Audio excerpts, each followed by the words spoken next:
Hey everyone, I'm Trent with West Coast Modern, and I want to welcome you inside the Courtyard House. Come on in.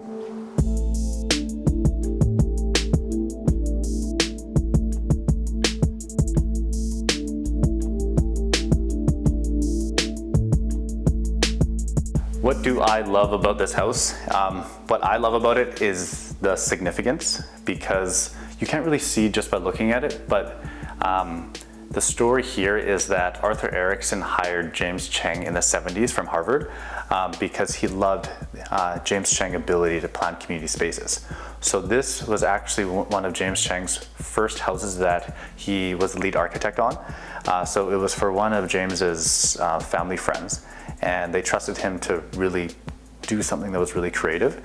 So what he was inspired by was the courtyards in China and really creating a community gathering place that was also private. So he designed, what you see here is a U-shaped courtyard. And what you get there is, not only do you get access to like this amazing light, amazing ceiling heights and different angles, but what the significance with that is that this was actually one of the first courtyard houses in Vancouver, and it's one of the only, because with the zoning today you wouldn't be able to do this again. It was a way for James Cheng to test out the concept of bringing a community gathering space within a residential realm, and after he tested out that worked, he then left Arthur Erickson's practice and took this same principle of this, this community gathering place, but he brought it into towers, into Vancouver. So he came up with the idea of the tower and podium concept by having community space below, towers on top, and after developing that concept, which is now known as Vancouverism, he ended up getting the commission of designing over 40 of the towers of the 150 that have been built in the past few decades. So if it wasn't for testing out this concept of the courtyard, then he likely wouldn't have been able to get all those commissions or craft Vancouver skyline. So the significance is this is basically where it all started.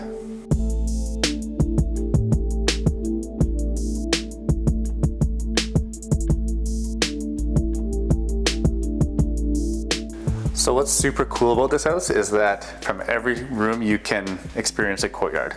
So this is like the hub of the house that connects to every room. So there's a lot of elements here that you can see in the detail that you wouldn't be able to get without this courtyard. So one of the cool elements in this house is the ceiling height. So you would never be able to get the ceiling height without having this central courtyard as a fixture. Like, where else do you get almost like 20-foot high ceilings in your dining room? It's like you're eating outside. And then you also get these super cool like cutouts from, you see the office space upstairs has a cutout over the dining room. And then I can show you in the living room, also there's another cool cutout. But it's all about like accessing light, and it's just a light-filled space.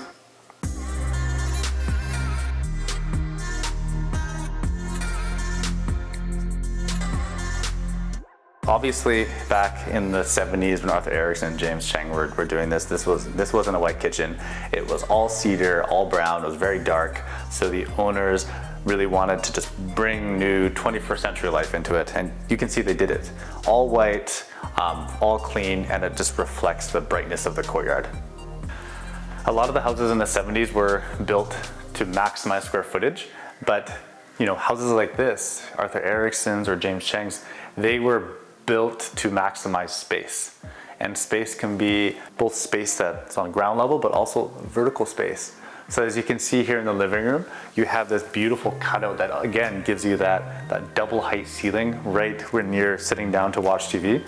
So over here you get just an abundance of light as you are cocooned in the living room. So what master suite doesn't want its own lookout over the rest of the house? So as you enter the master, you have this walkway, and then the walkway overlooks the great room down below. So you get your own lookout spot. And then as you travel through, you have another lookout spot over the family room down here.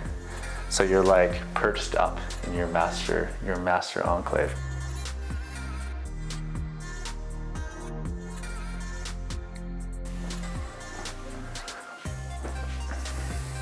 So it's pretty rare for a architectural like Arthur Erickson to have such a large, interesting master suite.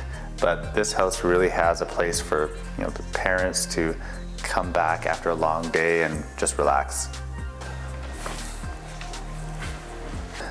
And here we are in the gathering space, the courtyard, the center of the house, where everything happens.